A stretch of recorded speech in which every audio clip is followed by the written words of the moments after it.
Welcome back to the Military Retirement Podcast. Here with Welcome back. Vic and John on the line. How you doing? Good, man. How you doing? Life is good, dude. Can't complain. Again, I woke up this morning, so freaking pretty stoked about that, man. That's all that Pretty counts. excited about it. Yeah. Let me see here. Let me look at my Wi-Fi real quick. It seems to be a little bit delayed, but It's flaky. check it Yeah, out. it might be my audio delayed. Who knows? All good. So yeah, man. Happy belated Thanksgiving. Happy belated Thanksgiving to everybody out there. I know I was putting a couple things on posts on the Green Logbook, and so hopefully everybody had a good time, had their fill to eat, and mine was awesome. My Thanksgiving, I got to spend it with a family that I don't really know too well, but it was my in-laws, I guess. So we got to Mhm. sit around this huge table. They had this big house up in Los Angeles, and got to sit up around this huge table and share some turkey and all the good stuff, So um, then sometimes conversations start turning different ways, and you gotta bring it back to center again to make it like family friendly. But those were fun times. You mean you were discussing politics and all kinds of other It, fun times? it was turning into that, and I told myself it always happens, right? And I told myself, what would I do? Because I don't really know these folks. So I just brought it back to center, like, hey, what's your kid doing in school these days? Kind of that type of stuff. So I had to change the subject before things got a little out of hand. But no, it was good for the most part. Yeah, it's always crazy at Thanksgiving. Actually, I would giving on base at the galley. I guess that's what it's called, the galley. And Hmm. they do a big spread and turkey and ham and Oh all the yeah. stuff that you don't really normally eat outside of the base in Italy. A lot of Italians there, ton of Italians there, partaking in Ringraziamento is what it's called, is the Italian name for Thanksgiving. So got to enjoy that. It's kind of a new tradition. Me and my wife are building. We go there and hang out and do that. That way we don't have to cook a turkey and do all that crazy stuff. And then we can Yeah, just it get up and is. go. No dishes. That's awesome, man. Yeah, it is a lot of cleanup. I was running. I was seeing a bunch of posts online, like, hey, because I went to Guatemala, and then I still am like a group member of some of these traveling to Guatemala type of pages, and people on there posting, um, hey, what stores are open for Thanksgiving? Like in Guatemala. I'm like, yeah. Yeah, So about that. There's no Thanksgiving in Guatemala. That's an right, American tradition. right. Oh man. Hey, welcome, Navy cop, to the show. Always with us, man. It's a full meal, decently prepared on a Navy installation. That means the deployment has been extended. But you know what? During the holidays was always when you have like the best meals on military installations. I remember just getting in line like for the Marine Corps birthday, for the Navy birthday, for anything, right? Like Thanksgiving, they have but a lot of times they have the was it lobster, steak and lobster Yep. for the birthdays. They got like a full spread, man. Yeah, it's awesome. And it's what's it cost to go to the mess hall or the galley? Like $8. Yeah, something like 7, $8. Yeah. Yeah. I can't beat that with a stick, man. Nope, not for all that. Play. Yeah, they did have lobster. They had crab legs. They had shrimp. They had all kinds of stuff because they do a mix of like all the American things and they add a few Italian things into the menu as well. So yeah, really nice spread. Great. Shout out to the folks at the galley on Nas Sigonella. They do an excellent job and put in a lot of work and put on a really great afternoon for folks. Oh yeah. Hell yeah. I got to spend some time with my my wife's grandfather, who was a retired Navy senior chief. I'm not sure which one, but I just see him. I call him Chief, and he puts this big smile on his face. Man, he's 91, awesome dude, Vietnam veteran, and he's always wearing his little hat and stuff. And awesome guy. So he still has his dark kind of veteran humor. Yeah. Like, hey Ed, good to see you, man. He's like, what, alive? I'm like, he's still got it, man. He's still got it. Huh. So yeah, good times to being able to see family and stuff like that. You know, just around the holidays is a great time, man. Yeah. And taking off a couple of days of work and getting away and doing some stuff with your family. That's something you don't get to do. 4-day weekends don't come very often. So. Yeah, that's right. That's right. So funny, I'm not in that boat right now. So soon I will be, maybe, but we will see. But so I titled this thing "What Military Retirement Life Surprised Us With in 2025," and I think I changed it little while ago to "Surviving Life After Military Life in 2025." So, and here's what we learned. So, kind of going through like our lessons learned in the last year in 2025 about life after the military. I mean, you and I are still kind of engaged with all this stuff. I'm still, approving people on the military retirement podcast. I'm still in talks with folks, still learning about, updates to legislation and still answering questions on the cola trap and all that stuff. So there's a whole lot to learn, man. And I want to ask you, man, is there anything specific or maybe anything unique that maybe you have come across or learned in the last year, man, since we been doing this show, talking to guests, folks, and stuff like that? Yeah, I mean, I'm usually, when people hear that I'm retired and they ask me a bunch of questions about retirement and how's it like, especially those that are a little bit closer to retirement, some of the younger folks that I run into really don't really talk about it too much. They ask a few questions, but I definitely have a lot of conversations with folks about different kinds of veteran benefits, different education benefits, things that they can be doing to prepare themselves. And I keep coming across this sentiment over and over of like, it's really nice that I'm in a position, not just doing the podcast and hanging out with you and doing these things every weekend and whenever we can, but also just in the day to day, and that's why I like being on the base still, is where I can interact with folks who are in the boots, literally, day in and day out. And sometimes a little bit jealous because I see them going to the gym or whatever during the afternoon and I'm still at work, and I'm like, damn, I wish I was in uniform still. It's so much easier.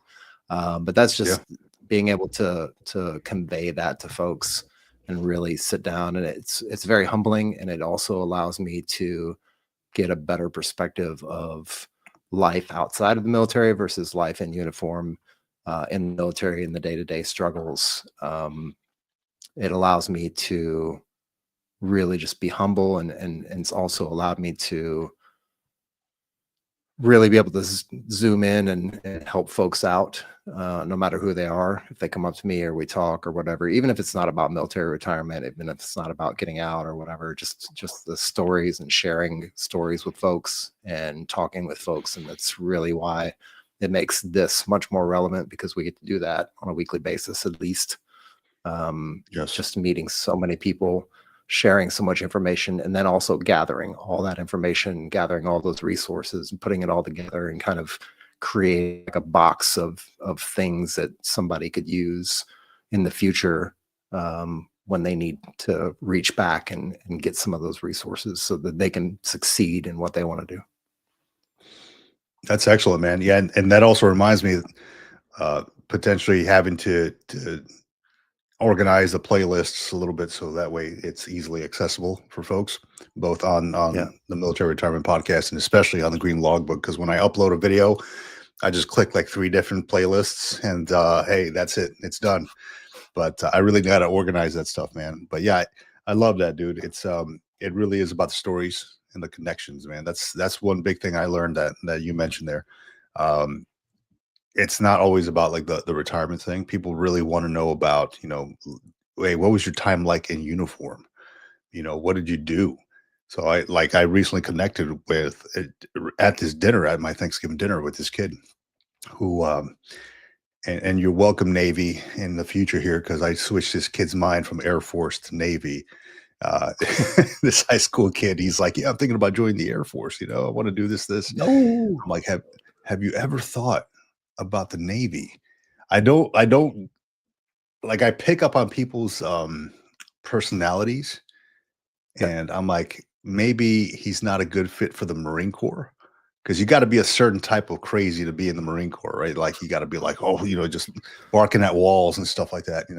But I'm like, I didn't pick that up from this kid. He was kind of a chill a little bit. So I'm like, hey, you ever thought about the Navy? The Naval Academy is having their summer STEM session for high schoolers, and starting January 2026.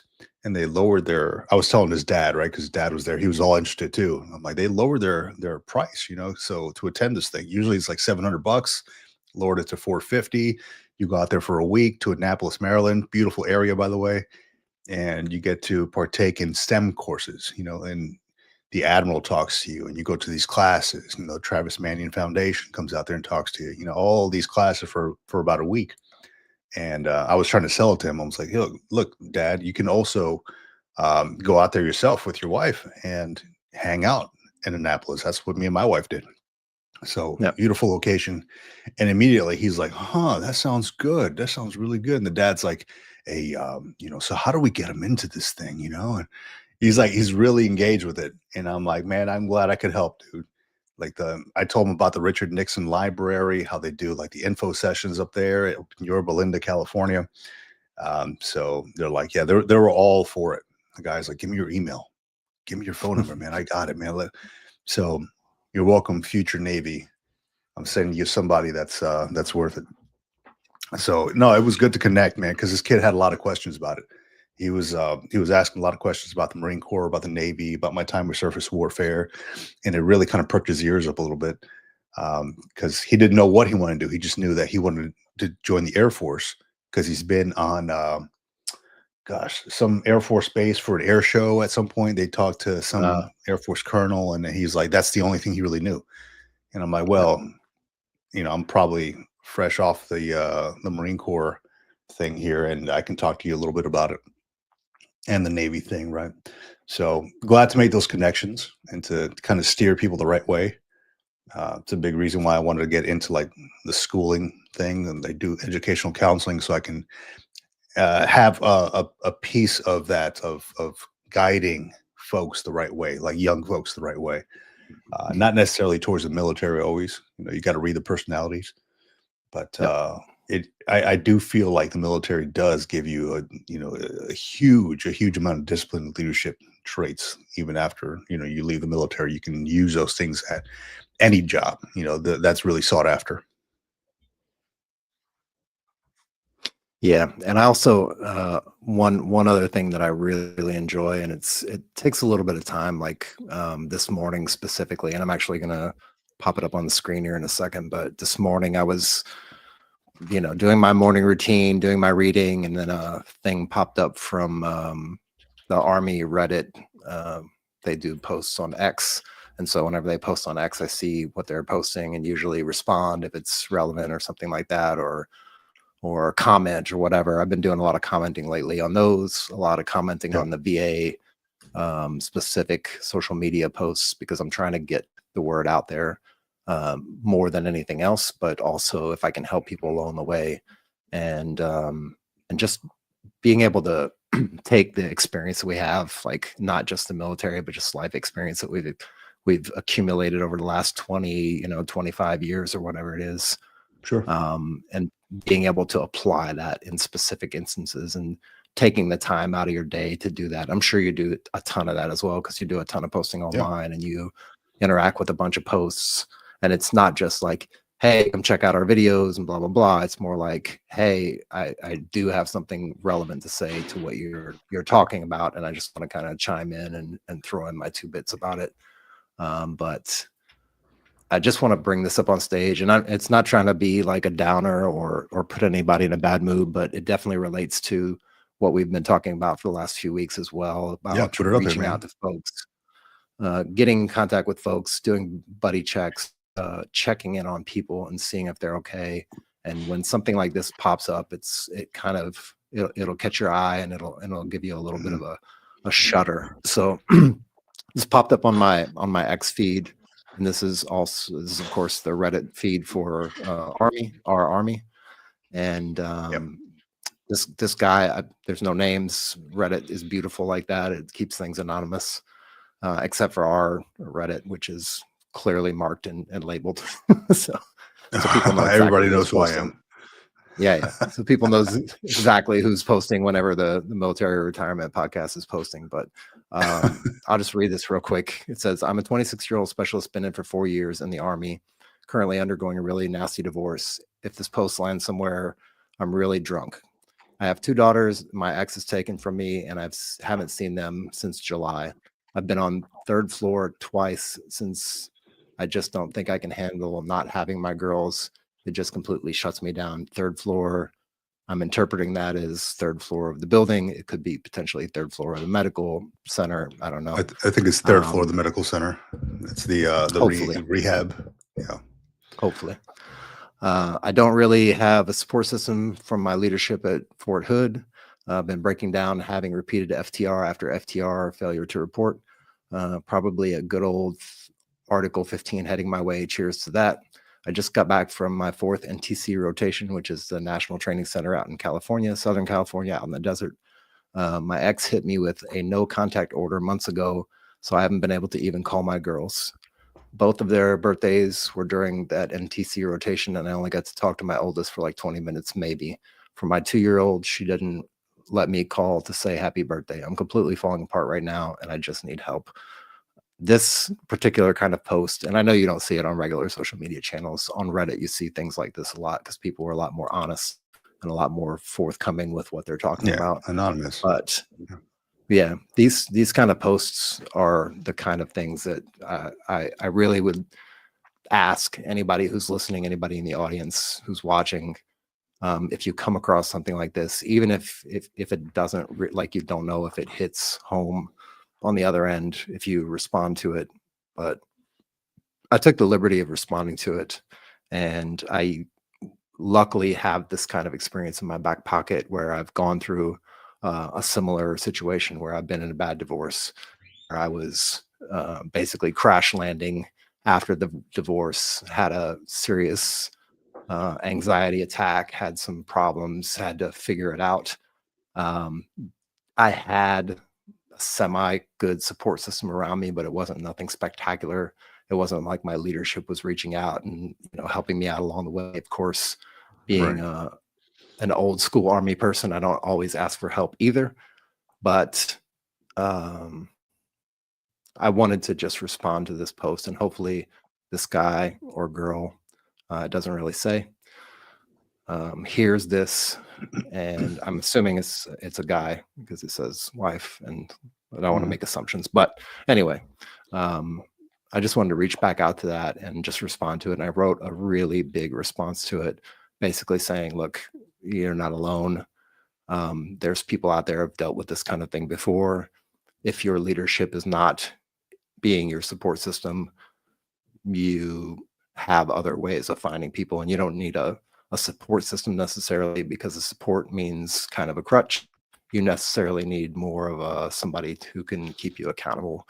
And that's really what I took away from this, is like being able to let people know, like, you don't need somebody to support you. You need somebody to keep you accountable, somebody to check you on your bullshit, tell you when you're full of it, to keep you accountable in the things that you're saying. You have a million excuses of why you can't do it, and they need to be able to step in and say, look, you just need to stop having a pity party. You need to stop feeling sorry for yourself. You need to put the bottle down.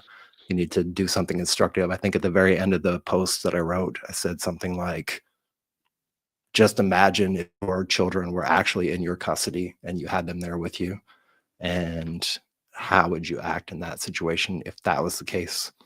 And that's really the overall of this, is like, check on your buddies, check on the people who you care about, check on the people around you, because this time of year is a bad time of year. It's cold. It's the winter months.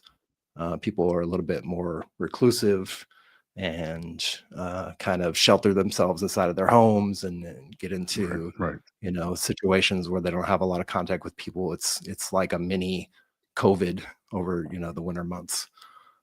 So you just need to check in with people, and if you can, step in and say something positive, and don't try to berate them, and don't try to tell them all the ways that they're acting stupid, but just step in and be a support and a accountability partner for these people. Yeah, and sadly, this is this it's a regular situation that I've seen many times, especially with military personnel like active duty, where especially the younger folks that I've seen, I've dealt with, like they go off the rails with this stuff, similar to what you were saying. Oh yeah, there's a no contact order. I mean, I don't know their situation, I don't know the background, I don't know if there was any like DV or anything like that, but I've been a part of many investigations on this stuff, on um, there has been DV in the household. Kids get taken away. Military police have to step in, things like that. I mean, one of the last ones I did was the MP showed up at this guy's door. Dude opened the door, was completely scratched, like bleeding, and Yeah, he's like breathing hard, right? And he's like, "Hey, what's going on, gentlemen?" Just like like, like like nothing nothing's happened. happening. Yeah, Yeah, yeah. And I'm like, no, dude. Like the MPs are going to do something about that. Um, so unfortunately, especially like you mentioned during the holidays, man, it's people get really reclusive, like you mentioned. Um, it's just the time to check on folks. Like to if you're going to do a buddy check at any time, do it now. Like do it around these times, because you go outside, and I always think this to myself, man. You go outside, just like during the evenings. There's like nobody really outside because it starts to get cold, starts to get darker sooner. People want to be inside their houses. And what about people who don't have homes? What about people who maybe are not doing well?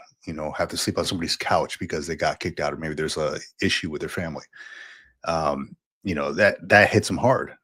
And I'm curious to know, like, if this was a recent post, he's 26, a specialist, which I assume is a little bit older than a normal specialist. Uh, where is his leadership with all this? Is there if I don't know where he is or where he's living in a hotel or what, or base housing or what, but I got to believe that this is like the time when leadership steps in. Like, hey, are you all right? I understand that your kids got taken away from you because of this court order or whatever. The judge said this and that, but we want to make sure that you're okay. Come to our house for Thanksgiving. Come to our house for Christmas. Somebody in the leadership position needs to step in, because this dude is, if he's sitting there with a bottle and he's sitting there, hopefully it's the third floor of rehab that he's talking about, not a third floor of a freaking building, then, somebody needs to step in ASAP, because nothing good is going to happen from that. yeah. And I know a lot of people are like, yeah, social media is bullshit and there's a bunch of junk on there. You're right. There it is shit. There is a bunch of junk on there. It's probably more trash and more vomit on the internet than there is good stuff, but you can filter that stuff out. If you're in a leadership position and you're in the army, for example, and you're not tuned into like something like an army Reddit, um, first of all, you're not going to come across this stuff. And second of all, you're not going to know what people are actually talking about, right? And if you want to understand what your soldiers are doing, understand how to be a better leader, like you probably need to tune in and listen to some of this stuff.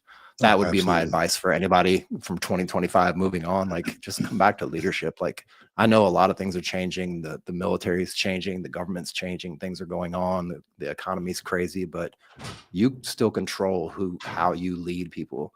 You still control how you are being a leader to folks. Like, I remember still vividly remember my very first Thanksgiving in Germany by myself, 19, 20-year-old kid or whatever.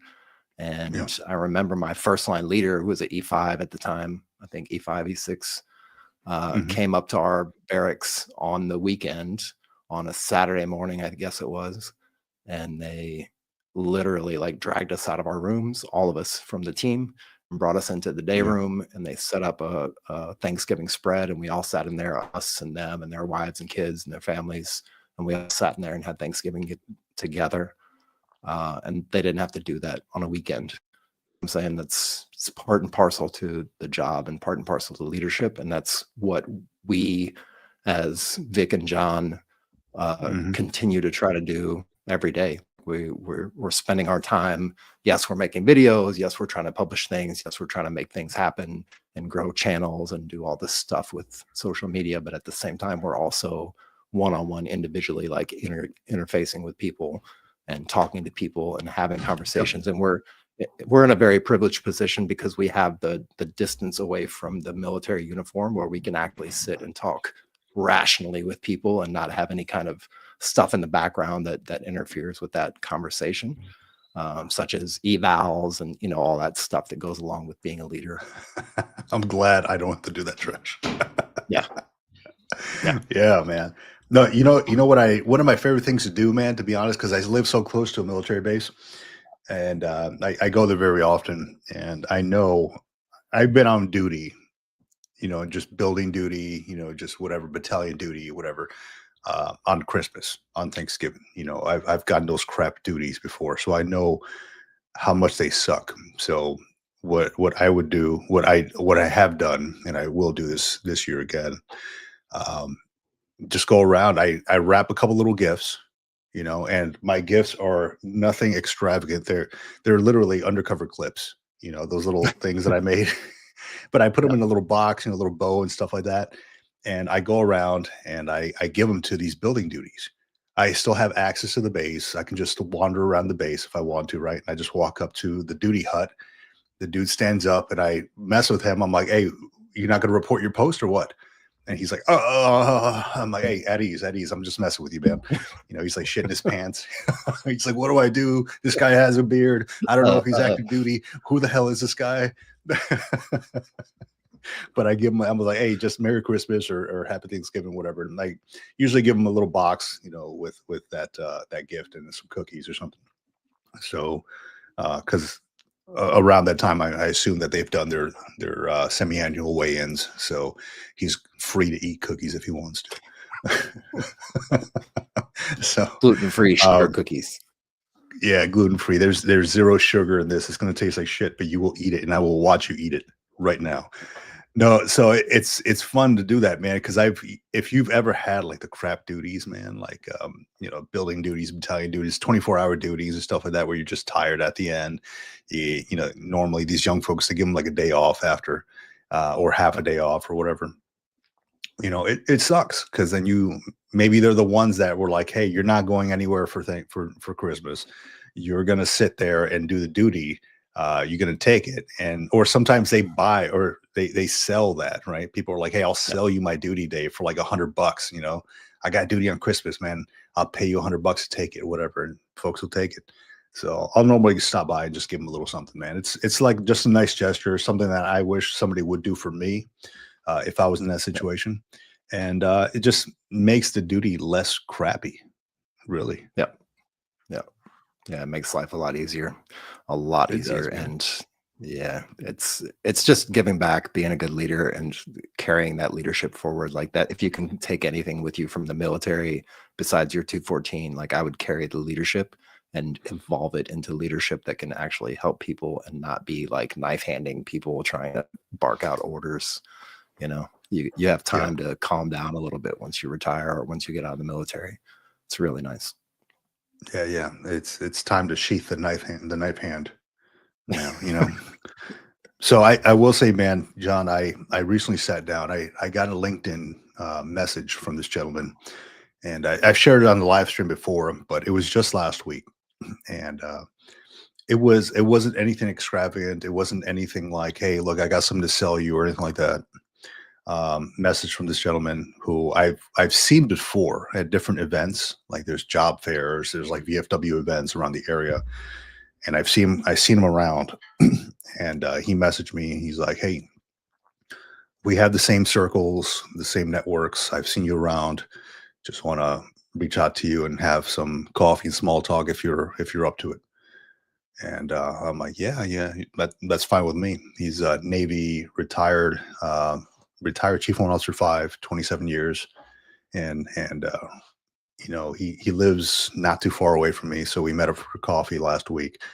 And it's just small connections like that that are so meaningful. Like I would have never talked to this dude if he didn't just reach out and like, hey, you want to like share a coffee? Like we talked about family, we talked about experiences in the military, what we've done, how many lives we've lived after you leave the service.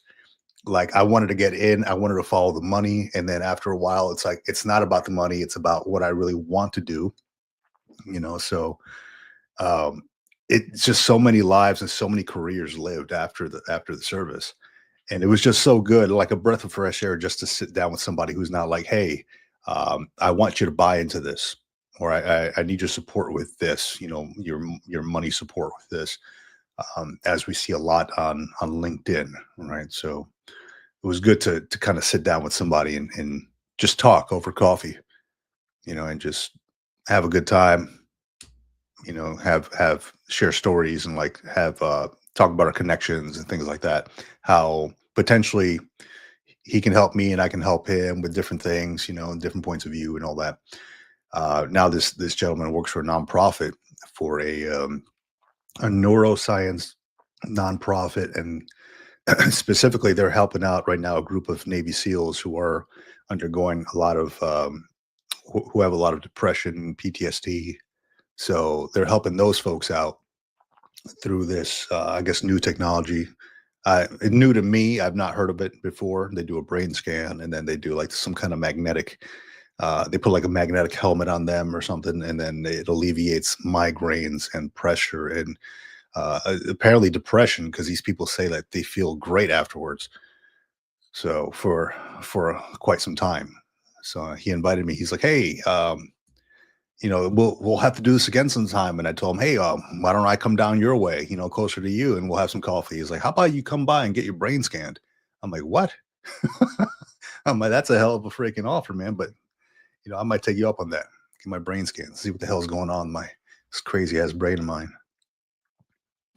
Yeah, I've heard a lot about that magnetic. I forget what it's called, It's like electromagnetic. MERT or something, MERT or Yeah, something.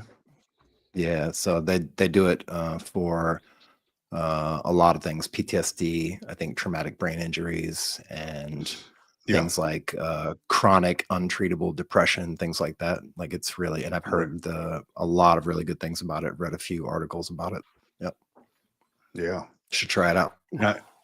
Yeah, I think I will, man. It's something about the whole magnetic thing on the brain, though. I'm like, I don't want it to like trigger some kind of crazy brain shit, and then I start like twitching and all that. That's just me. I That's mean, maybe me just watching too many movies. Yeah, you put this I thing got on your self face like a dozen times a day, right? near my face. It doesn't normally go next to my ear anymore, but near my face, yes. No, But yeah, I think Navy Cop mentioned neurostim. something on here. It's Neurostem or something like that. They had a booth at a local veterans job fair. Yeah, it's let me see. I think I got this guy's card here with somewhere around here. I cleaned my desk earlier. I have it in my maybe I got an old Rolodex, so maybe I got somewhere around here. Oh, here it is. It's Neurostim. uh, Hmm. it's called Wave Wave neuro. Neuroscience. I don't know exactly what it does, but I'll have to do some more studying up on that. But yeah, aside from that, man, I wanted to going back to your Reddit thing that you put up there with folks who Yeah. maybe feel like they don't know where to go, and maybe they're active duty, or maybe you just left the military like a year ago and you don't know where to turn because what happens after the military. Do you use your TRICARE? Maybe you don't have that set up. Maybe who knows what your situation is. Just want to put it out there that Military One Source, it's still active for you, even 365 days after you leave the service. So anybody out there who's listening, if maybe you have a lapse in your you left active duty and maybe you don't know how to get back in with your therapist or something like that, or maybe you need somebody to talk to. Military One Source is still good for 365 days after you leave the service. Yeah. And for those who maybe you haven't even heard of military one source and don't know what it is, like if you don't know, you don't know. It is I'll pull it up. It's a website with a whole bunch of resources in it, and some of those resources include helping your spouse with employment, doing document translations. They have what do they call mill life experts that you can talk to. They have free counseling that you can get on pretty much any base in the continental United States. I don't know about outside of the United States. Property moves, all kinds of things. Meal tax, spouse education, plan employment checklists, military family life counselors. That's what I was thinking of, family life counselors, relationship resource tools, DPS, defense personal property system, funeral honors, direct. There's a ton of stuff on here. And if you haven't ever seen it before, it's a really great site with a lot of great resources. Yeah. John, scroll down real quick, all the way down to the bottom. Yep. And on the bottom left, benefits. Under find information. Yep. Gotta wait. Click on that real quick. Slow. Okay. All right. Click on the retired or recently retired or separated. About middle of the page there. Yep. Yeah. So on there it says honorably discharged service members and their immediate family members until 365 days past their tour of service or discharge date. So you're still covered. And if you go down, it just gives you a list of all the other benefits that you rate: financial counseling, transition resources, just a bunch of stuff, discounts for travel, emergency relief, that's especially now. I like that AER, emergency relief. I recently made a video on the green logbook on that, on like top 10 places to seek assistance, financial assistance, if you need it, especially now during the holidays. There's a lot of places out there, especially like service related places like Army, Coast Guard, Marine Corps, like Navy Marine Corps Relief Society, things like that, that help active duty, that help retirees. There's many out there who also help veterans as well. If maybe you did 40 years and got out, they actually help you. That some don't, like AER are only for retirees and Army, active Army. Things like Navy Marine Corps Relief Society are the same thing, but there's other ones out there. I put the list of top 10, but other ones out there that actually help out veterans. Good stuff.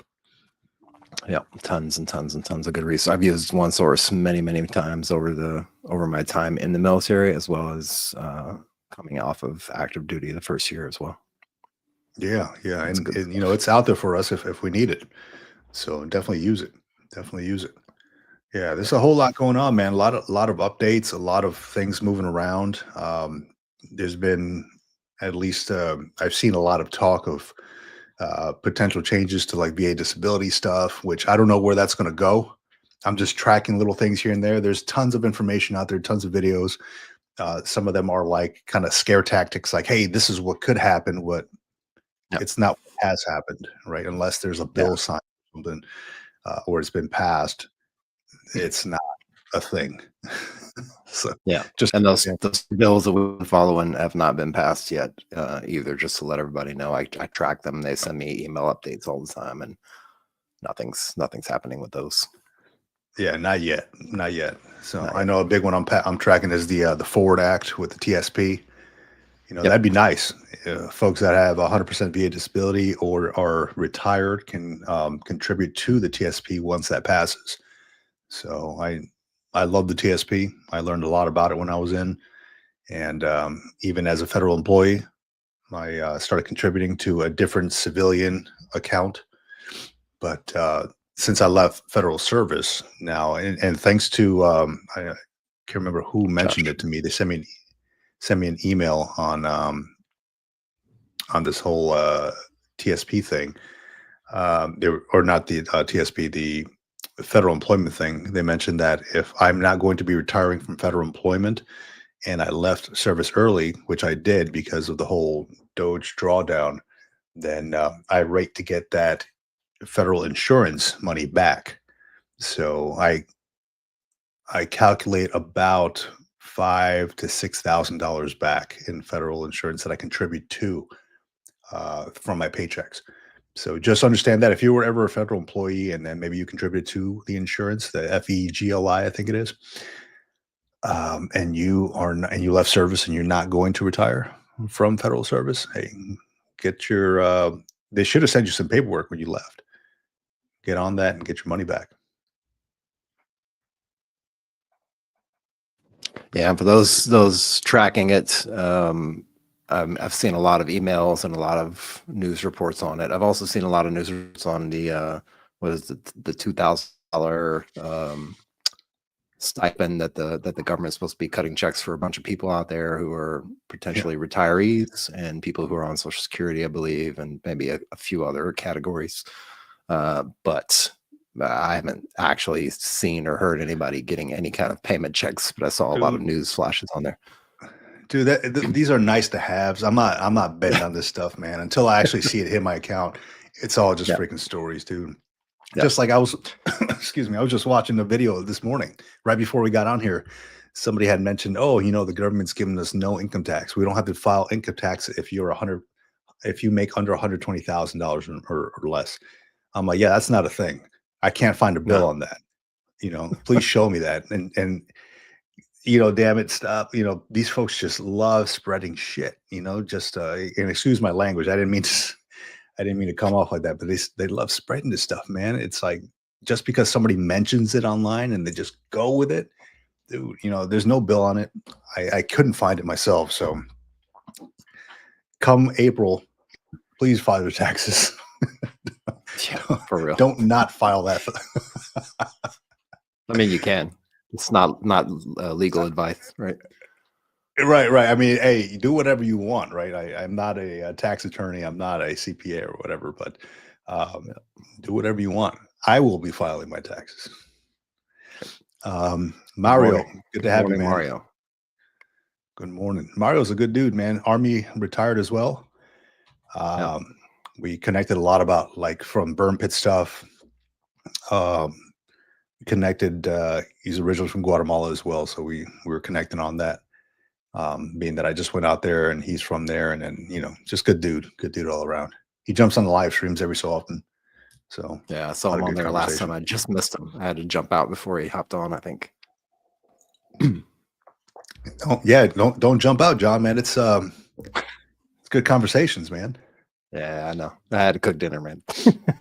No, yeah, I get it, man. Life comes first. Happy wife, happy life. Of course. Your proper VA rating. Yeah, definitely. And along those lines, if you get your proper VA rating, if all goes well, 2.8% increase should be showing up here in the next 30 to 60 days. I think that's when it actually takes off on 1 December, and then should be effective 1 January, I think. Yeah. And that's also for Social Security folks as well. People that are drawing Social Security checks should also see an equal 2.8 increase as well on their benefits. Mm-hmm. Have they come out with any? They haven't come out with the BAH increase, have they? For the VRNE folks who get VRNE or post 9/11 for the allowance for housing, the E5 with dependents. I haven't seen the official notification. No. No. Dude, I'm still working on getting my VRNE, man. Yeah, it should be. So they're back online. I know my counselor just reached out to me a couple weeks ago for an update. So they should be back online. You might want to reach out to them and find out, but they should be back in the office now. Yeah, it's I've emailed my counselor 4 times since the government shut down. 4 times, and I was sifting through all my emails. And I finally found his phone number, so I'm going to give him a call tomorrow. But I'm just wondering. I'm sure he's, just drowning with all this stuff, like people just emailing him and stuff since that government shut down, since we came back online. But I got till the middle of this month of December to get my stuff. Not even the beginning of December to get all my stuff back or into the school. All I was waiting for was one signature, and then bam, government shut down. I was like, damn, now I can't start, so It's got to be January, man. I was supposed to start in July. I can't wait any longer. I'm Yeah. itching, man. I'm itching. Yeah, give them a call. They should be back in office. Hell yeah. Let me see what we got here. Going to the comments real quick. Mario, what are your thoughts on the sedition video and the scary aspects our military are facing nowadays? I will tell you, I have my thoughts on that. I mean, I have thoughts on it coming from a military justice background, not to get too like into the politics on it or anything. Coming from a military justice background, uh, to be honest, I mean, it's not anything that was new to me when they said, do not follow illegal orders. I'm like, well, yeah, that's a real thing. You shouldn't follow illegal orders. I mean, it says it in Article 9 too, unlawful orders or regulations. Um, it's been taught to me in several courses. I mean, I think they even covered it in boot camp. So, but I think it's the fact that um, when they put out the video, these folks that these lawmakers that put out the video, what they didn't account for was maybe younger soldiers, airmen, Marines, whatever, um, not being able to decipher what is lawful or unlawful. So I think that the JAG community, the attorneys in the military, are going to be very busy in trying to not fix, but trying to explain what is lawful or unlawful. From my perspective, what I would have done immediately after that came out was probably got with the commander if I was an attorney in the military community, gone with the commander and given like some kind of professional military education or maybe something at the base theater saying, hey, look, I need you all to understand what is lawful and what is unlawful. And just kind of help folks decipher that, because you don't want somebody just making some rash decision and they're like, oh shit, I thought it was lawful. And they find themselves in a court martial. So there's a lot that goes along with it, but it's not anything. I mean, it's not anything like new. I've been told that many times. Yeah, illegal orders are illegal. That's why you have like the Geneva Convention. That's why you have the LOAC, law of armed conflict. That's why you have rules of engagement, things like that.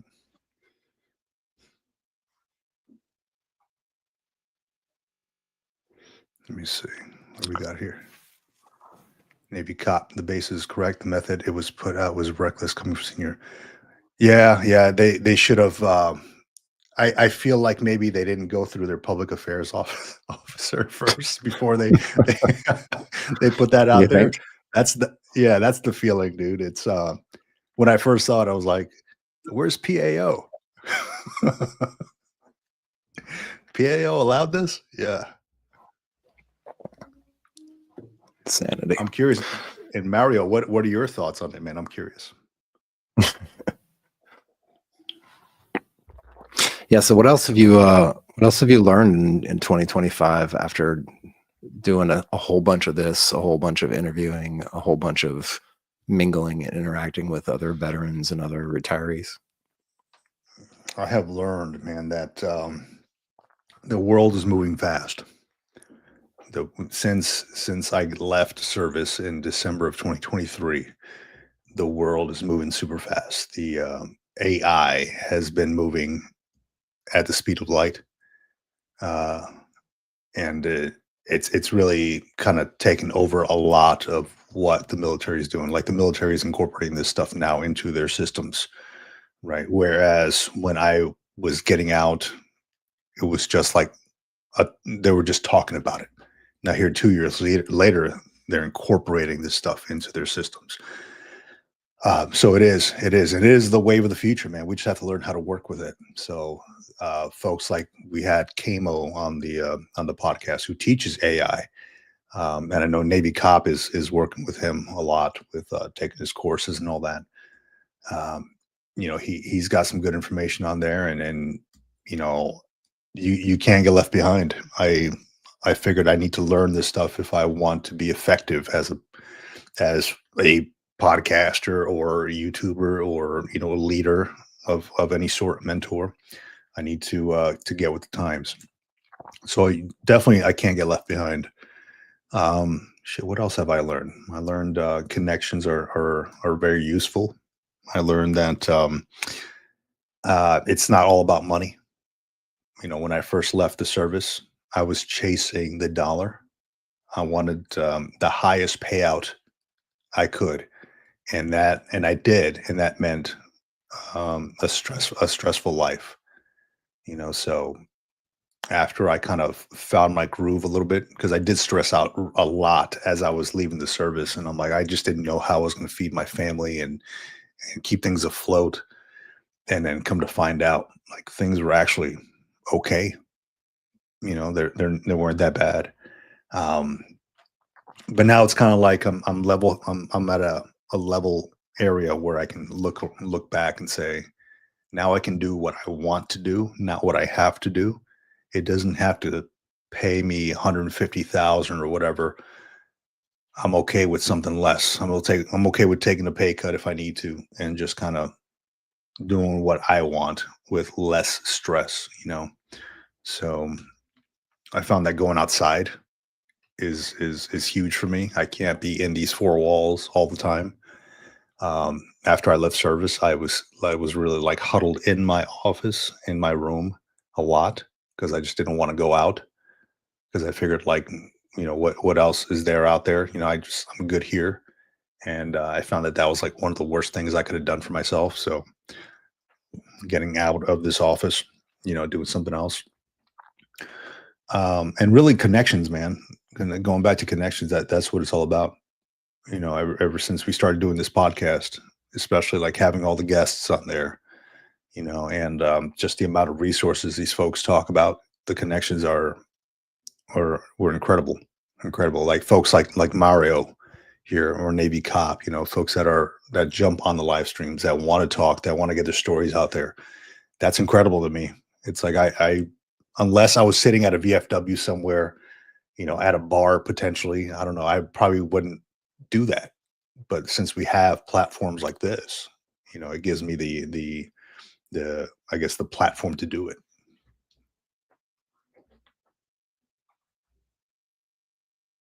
Was I a mute? No, no. Oh, I just heard silence. I was like, "Fuck! Did I just talk all?" No, I Did I just say I all that? wouldn't And I have was been a mute. quiet that long. Oh, No, okay. no, no. I was listening, and then I read a couple of the comments, and I was thinking about it. I was like, yeah, it's been a pure blessing, if nothing else, to be able to connect with so many veterans, so many different organizations, and being able to put that information out into the world for people to get their hands on, to be able to utilize it for whatever purposes they need it for. If they need it, if they don't, at least we're putting in the effort to put that out every single week as much as possible. And then once in a while we sit back and take a break and and just do me and you, and we chop it up and have a good time and relax a little bit and take a break.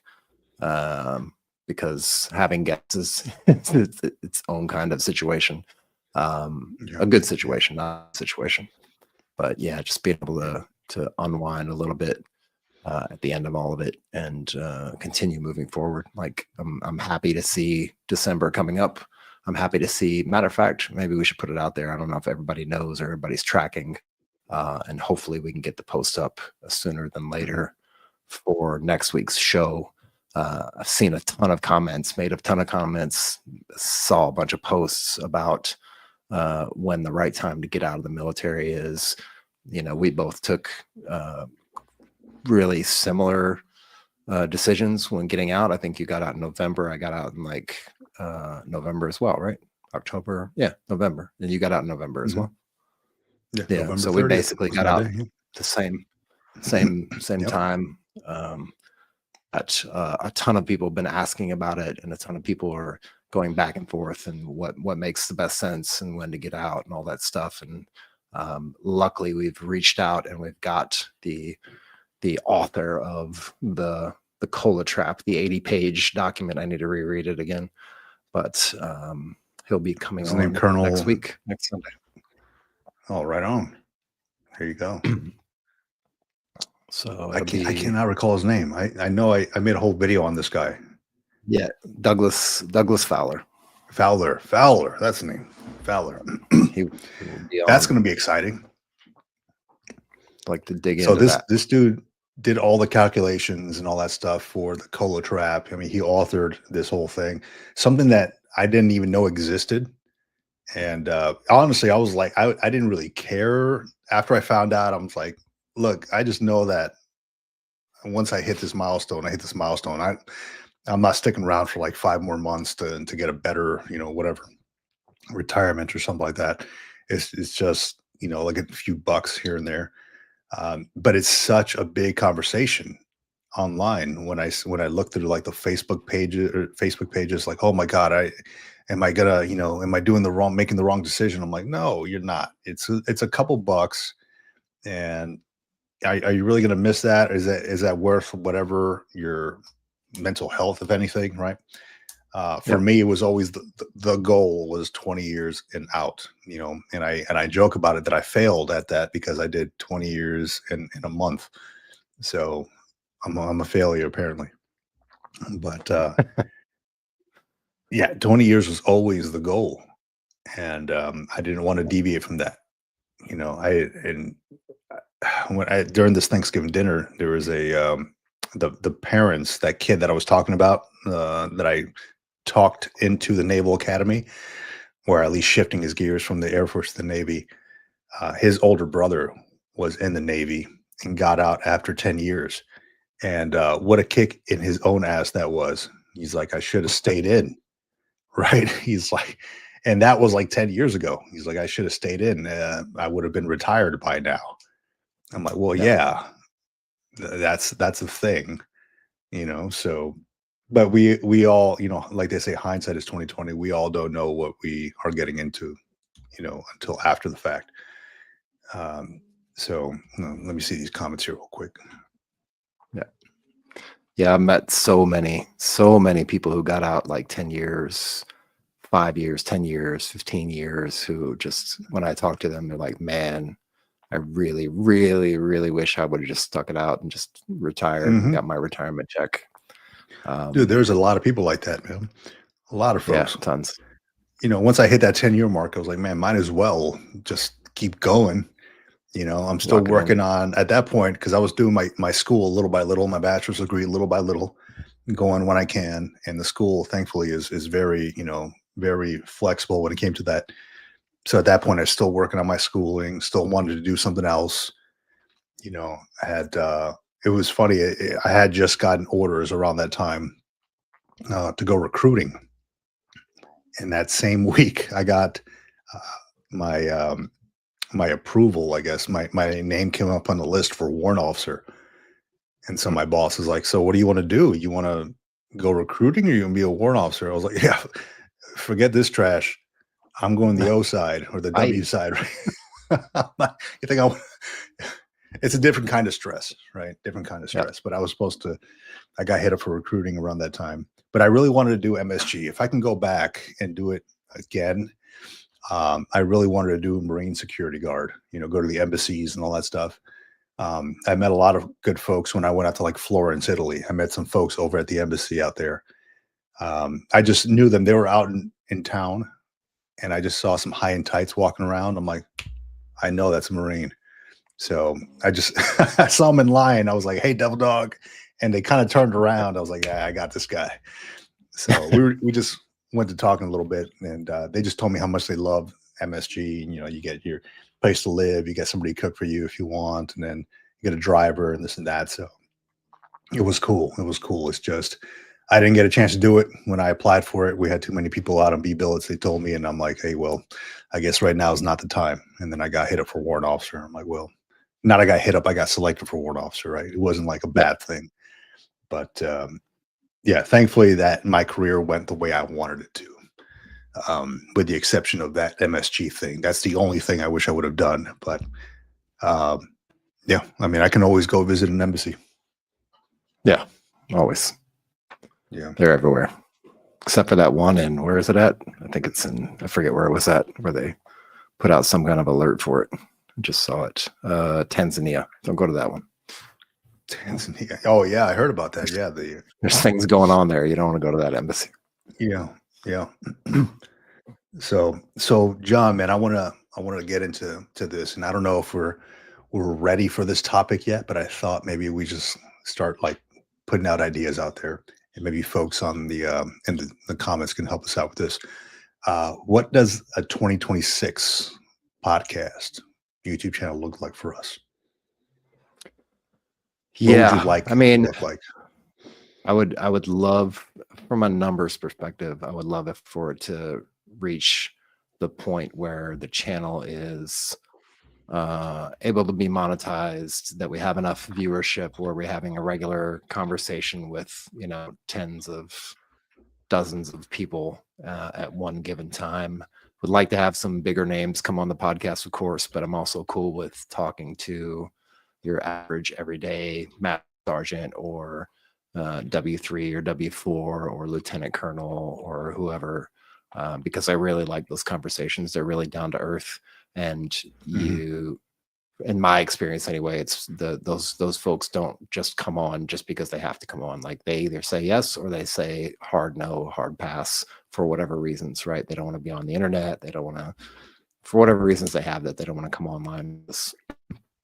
But I would like to get into a lot more of the old style videos that we did before, those kind of interviews where it's pre-recorded. I'd love doing the Yeah. live. I want to continue doing this every Sunday, and if we can do it more. I know you've started to do more and more during the week, a couple times a week, and I'm trying to Yeah. carve out time, but I'm also trying to do my schoolwork and actually be in class.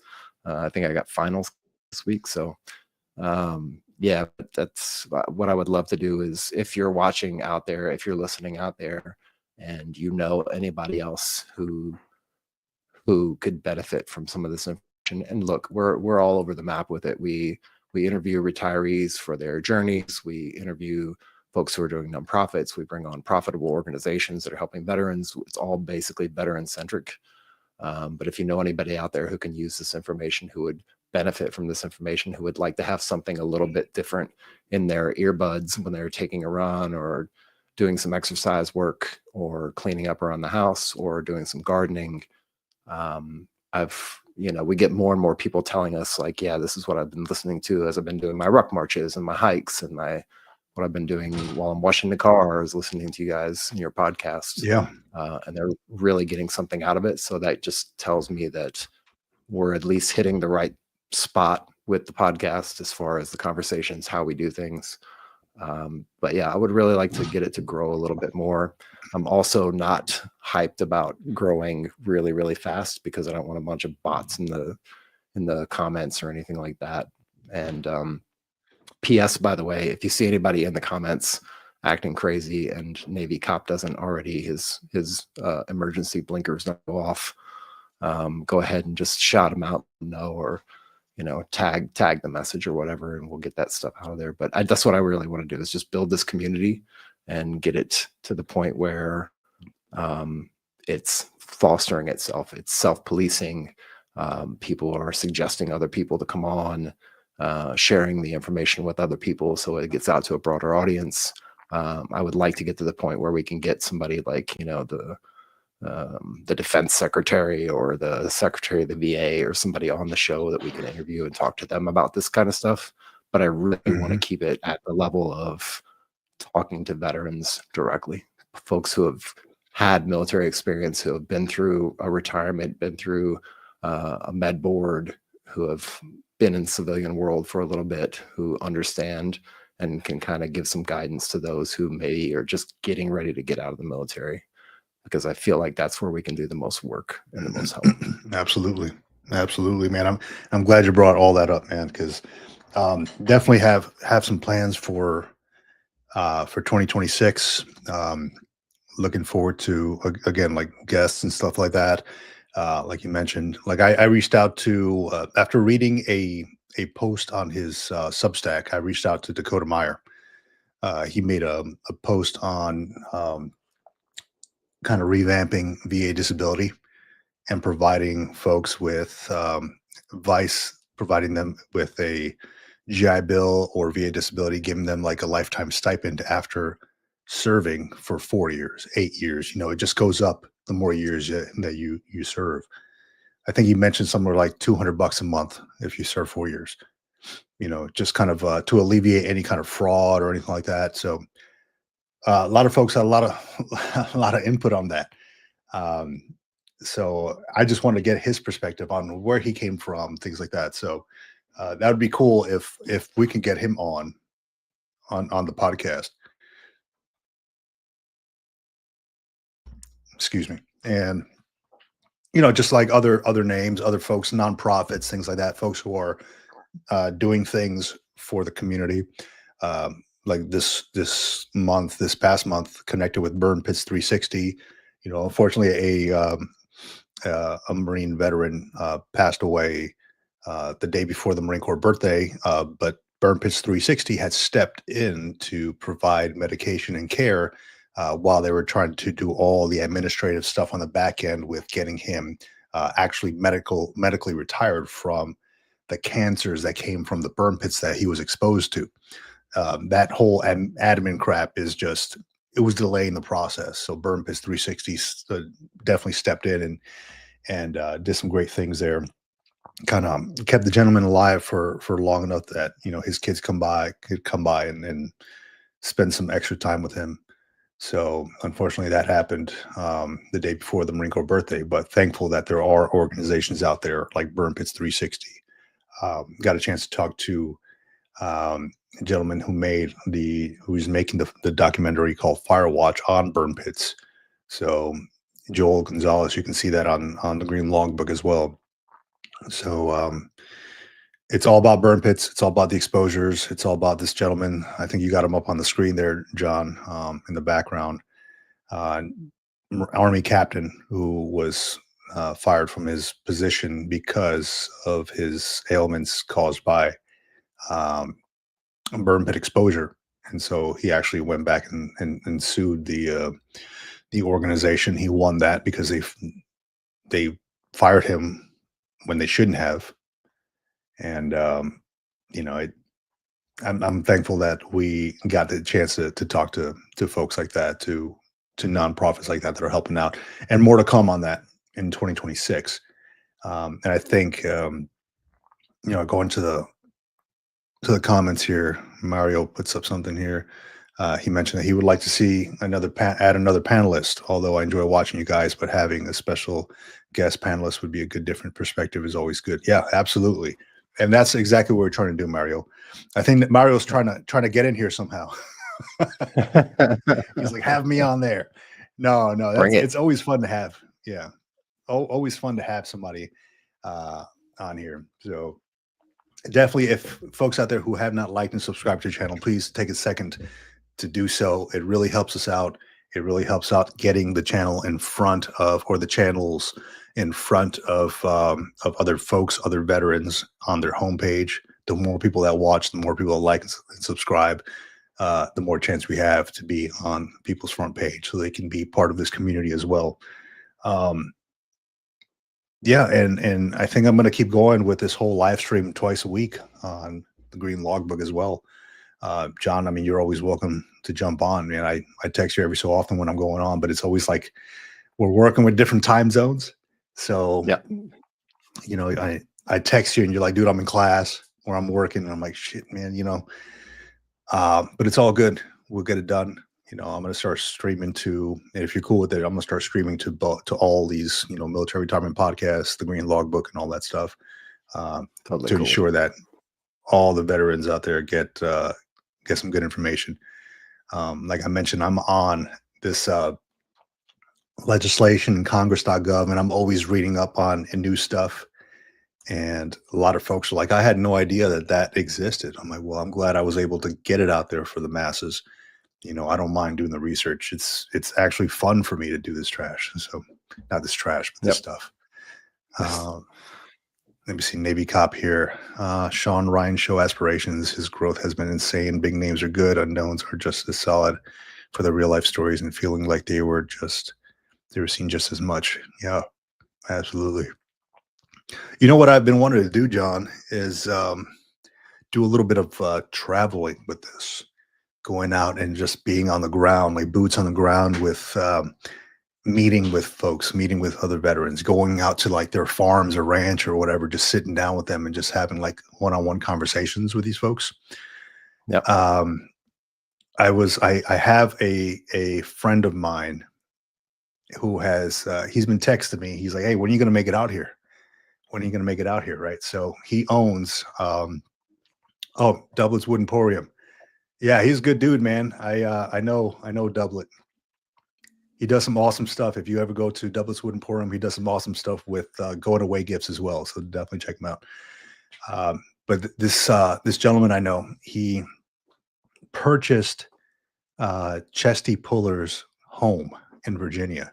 So folks that don't know who Chesty Puller is, he's like the most decorated Marine in Marine Corps history. People talk, he's like a legend in the Marine Corps. They're like, anytime you're doing pull-ups, do one more for Chesty, or in boot camp or whatever. They're like, good night, Chesty, wherever you are, that type of stuff.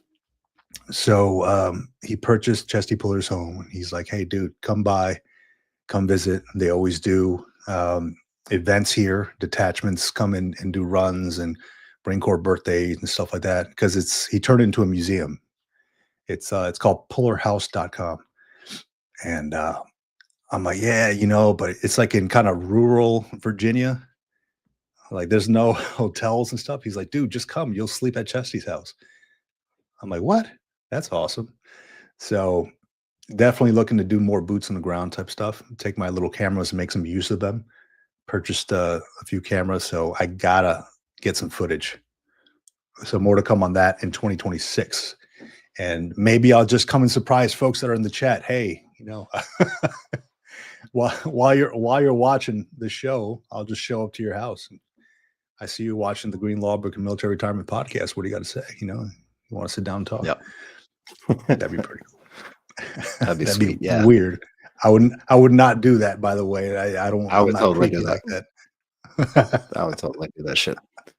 Yeah, unfortunately, it's a little bit more expensive to get back to the States and a little bit more time consuming. It's the only downside of being overseas, really, seriously. Yeah. So the good thing with that is come actually December, or like probably mid-December, we're and I'll talk to you more about this, John. Kind of and so I teamed up with this Space A travel app, who this Navy Army captain engineer guy who made this entire application that actually emails you and texts you when there are openings for your Space A terminal to go to another specified Space A terminal that you want to go to. Like if I was in, I don't know, Virginia, and I want to go to Guam, and I had like top 3 other places picked on there, it would actually send me a text saying, hey, look, instead of going to like the Facebook group terminals, the terminals page. Yep, the ones that are no longer relevant. Yeah, he did all the work for you.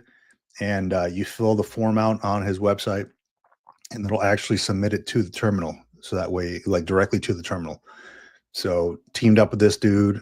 He's, we're still kind of in the works of the whole contract stuff, but more to come on that one. Hopefully this coming week, I'll have something out there and can get the word out on this stuff, and potentially a coupon code or some kind of discount code for folks who want to use his service. Because I'm going to use it, especially come summer when I just want to take off with the kids somewhere. That'd be awesome. Just pick a place and just go there, figure out lodging on the back end, and that'd be great. I would love that. Yeah, Space A travel has always been in my hip pocket for a lot of reasons. I've used it so many times over the years. Made a few videos on it. If you search through the library, we're almost at 500 videos. You know that? Yeah. Are we on the channel? Yeah, on the channel, 500 videos almost. But a couple videos in there on Space A. It goes to show you, man. It like I had no idea. Like I know we do a lot of videos, and I see the count on like the Green Logbook too. It's like 420 or 430 or something, but it doesn't feel like it, because I just have so much fun doing this stuff that it's like, oh, I'll just put out more videos. I don't even, it doesn't matter to me about the subscriber count or anything like that. I just like making the videos, putting good information out there for the folks. see real quick. Going to the comments here. Doublets Wood Emporium, Lejeune area. Just let me know. Lejeune area. Are you asking me to come visit you in Lejeune there, Doublet? No, that'd be cool, dude. So yeah, again, Doublets Wood Emporium, man. Just give him a shout out. He does some awesome stuff with going away gifts. He does the big, it looks like ribbon racks, but Yep. they're like behind, like the size is like a wall, like a going away gift thing.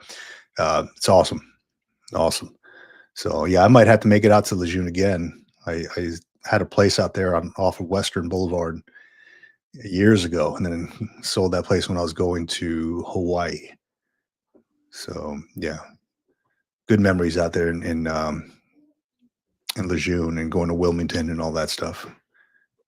Let me see here. Mario, did you know that General Lejeune commanded the 2nd Infantry Division, one of our most decorated divisions in the Army? I did not know that. I probably should have known that. I probably at one point did know that. I wonder if it's on one of the streamers that they have at the command building. But I joked that we received a class, and probably Doublet probably remembers this. When I was over in Camp Lejeune, right, we received a class from it was like a video that they put up, and we had to meet up at like the staff NCO club. At that point, I was probably staff sergeant, and on how to pronounce General Lejeune's name correctly. It was like a video of his great granddaughter or something. Yeah, it was kind of funny. It was like, man, why are we having a class of this? Can you just tell us to say it the right way? No, you gotta have a class. Yeah, exactly. Hip pocket class, a PME, right? It's required, right?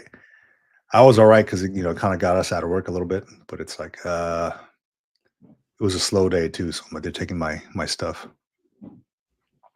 Yeah, so he remembers. Yeah, I think we were in Lejeune the same time, Dublin and I. Oh, Dublin. I know he knows some of the same folks I know. But yeah, man, I'm excited for 2026. I'm excited for what's to come, for folks that we're going to connect with, potential sponsorships that will get out there. If anybody out there knows of any folks that may want to sponsor the channel, please let us know. Either the Military Retirement Podcast or the Green Logbook. Either way, we'll get it done. We'll give them shout outs. We'll do a nice little ad spot for them. If maybe you run a business or something like that, you want to get your word out about your stuff, feel free. We do the podcast, and it goes out to iHeartRadio, Reach Across America Radio Network. And I think we have a spot, Friday nights? Is it Friday nights still? Yeah, I have to double check. They moved us around a little bit, but yeah, we're still, I believe it's Friday nights for Reads Across America. So that reaches a whole nother audience out there of veterans. So definitely cool to team up with Reach Across America Radio Network and what they're doing. If you don't know what they do, please check them out. They're the ones that put the wreaths on the tombstone or the headstones at the cemeteries, the veteran cemeteries, during special occasions, Veterans Day, Memorial Day, things like that. Very cool what they do. So yeah, I'm looking forward to it, man. And I put it out there. I think I was asking some questions out there, like what in the comments. What do you want to see us doing in 2026? What would you all? Where is it? What would you like to see on the channel in 2026? Anybody out there who has any ideas? We're all ears. Yeah. Aside from that, maybe we should team up with a coffee manufacturer or a coffee place or something. Because damn, I drink a whole lot of this stuff, so maybe we should. It's worth teaming up with somebody. It is. Coffee is always a good thing. Always goes with any military gathering. Coffee and sometimes beer. Hell yeah, man! Or grog, dude. Did I tell you about you guys have grog, right? In like the Army. We don't have grog specifically, but we do make a batch of weird stuff Like a punch. for usually NCO outings. Yeah. Yeah, like a punch. Because I've been to an army get-togethers, and they have like these punch bowls, and then Mm, somebody threw a snake in there at one point. And I go to probably dip my empties. cup in there. I go to dip my cup in there, with the ladle and all that, and get your grog, and I'm like, "What the hell is fucking snake?" Um, but yeah, this last Marine Corps ball, we had a grog. I went to the VFW to go celebrate with these folks, the local VFW here, and the damn grog had. I thought it tasted funny. I'm like, "What the hell's," you know, it's always a mix of different things. And somebody had Yep. threw PT shorts inside the grog, and I'm like, no. Like, I saw it after the fact, right? Like the bartender served me some grog, and I'm like, oh yeah, I'm sipping it, drinking some of it, and I'm like, and then I look over, I'm like, oh no way, dude. I'm like, I hope they're clean, dude, because it's disgusting. Oh no, green PT shorts in the grog. Ugh. Yeah, I'm telling you, man. So yeah, with that, man, just understand that after leaving the military, it's not always fun and games right after you leave, because you are under a lot of stress. And I know for a fact, because I've been there and I've done that. But I've also learned that got to take it a little bit slow. Got to find out where you fit in, and after a while, you get a chance to do what you want to do, not what you have to do, if you set yourself up the right way. By that, I mean, like, me personally, I was not going to leave the military with debt to my name. So the only debt I had was the houses, and that was it. And I was fine with that. Everything else was zeroed out. So make sure that you make good decisions before you decide to leave the military, and afterwards as well. So do what you want to do, not what you have to do. That's one thing that I learned after leaving the military. Connections are a blessing after you leave. Um, a lot of folks maybe don't know out there, like John and we've been doing this for what, 2 years now? Yeah, about 2 years. We have never met in person, Nope, John and not I. once, not yet. Never. No, It's I gonna be don't a know if fucking he's party three when we feet do, though. tall or if he's 6'5". I don't know. But I only know what his shoulders to his head look like. I have no idea. But it's hilarious. I've never met this man in person, but I feel like this man is one of my best friends here, because I spend so much time talking to him. So yeah, connections are big. Connections are huge. And definitely don't take that for granted after you leave the military, and continue to make more connections, right? We don't be a recluse, like John mentioned in earlier. Nothing good comes of that.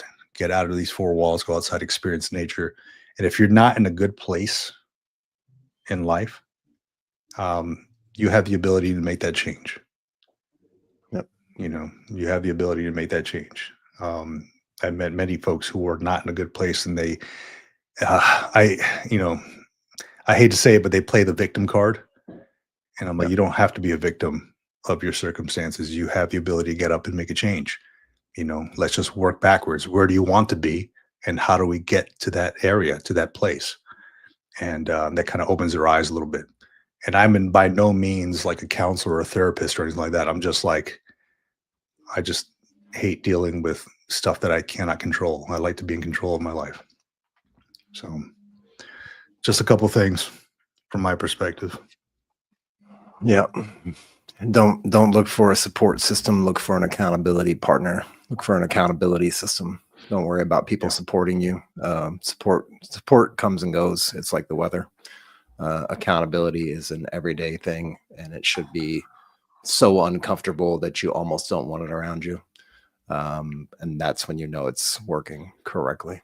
Accountability is everything, especially to yourself, but also to others, and having those folks around you who push your buttons, test your metal, call you on your BS whenever they can, and keep you pointed in the right direction so that you all are aligned and doing the right things. Check up on your buddies, check in on your buddies, make phone calls, send text messages, get in a car and drive out to visit them if you can, if you're close enough. And looking forward to December 1st tomorrow and a good 30 days up until the new year. Absolutely, absolutely. So tomorrow, just so everybody knows, tomorrow I'll be doing the live stream again. It's the coffee and camaraderie live stream.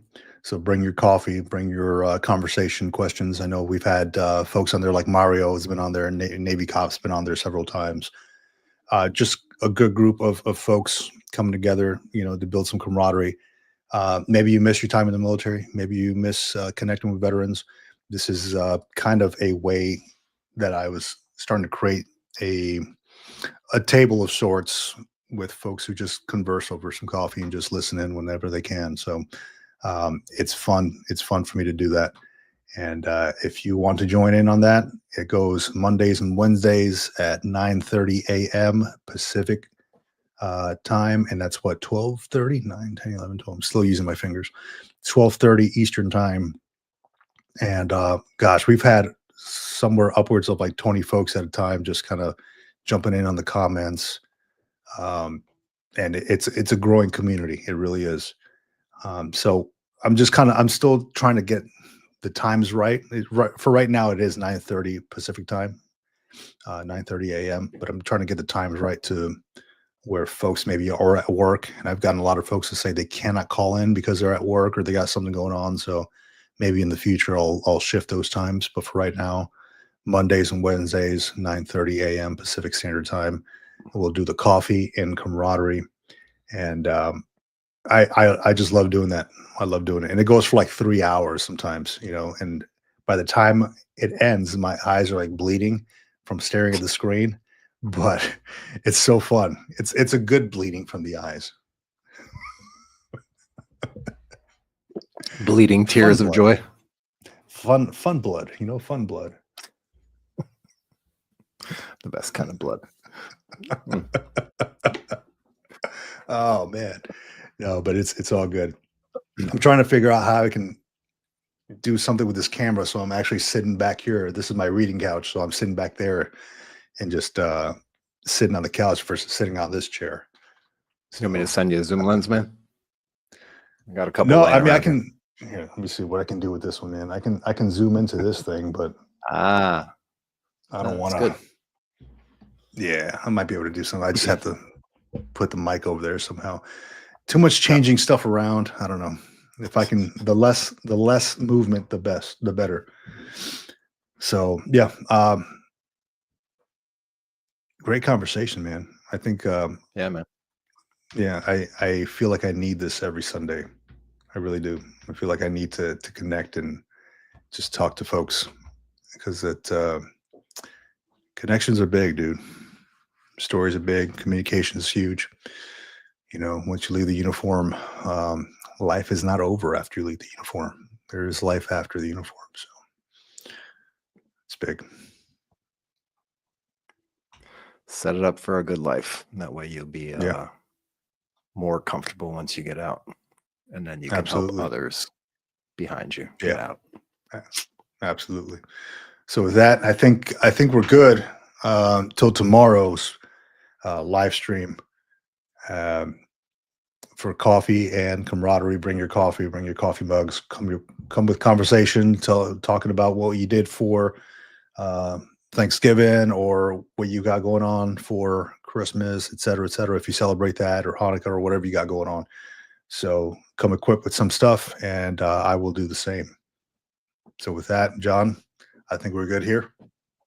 All good, man. I appreciate the conversation and appreciate having you as my co-host, and really, really enjoy it. This is part of my routine now, and I really, really enjoy it. Hell yeah. So here we go. We got thank you to George, 12 George 83, Double Wood Emporium, Navy Cop, Mario, and everybody else who joined us on the live stream today. This has been the Military Retirement Podcast. Out here.